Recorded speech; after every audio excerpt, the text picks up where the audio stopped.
Менің туған қалам Рудный. Бұл Қостанай облысындағы әсем әрі еңбекқор адамдар мекендеген қала. Рудный қаласының тарихы 1957 жылдан басталады. Қала темір кенінің мол қоры табылғаннан кейін қарқынды дамыды. Мұнда әлемге танымал Соколов-Сарыбай тау-кен байыту өндірістік бірлестігі орналасқан. Қазіргі таңда Рудный білім, спорт және мәдениет дамыған заманауи қала.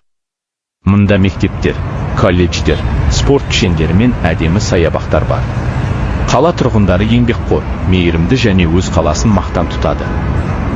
Болашақта Рудный одан әрі дамып, жаңа технологиялар мен жасыл жобалар енгізілген, жастарға мүмкіндігі мол, жайлы әрі заманауи қалаға айналады деп сенемін. Мен Рудный қаласында туғанымды мақтан тұтамын.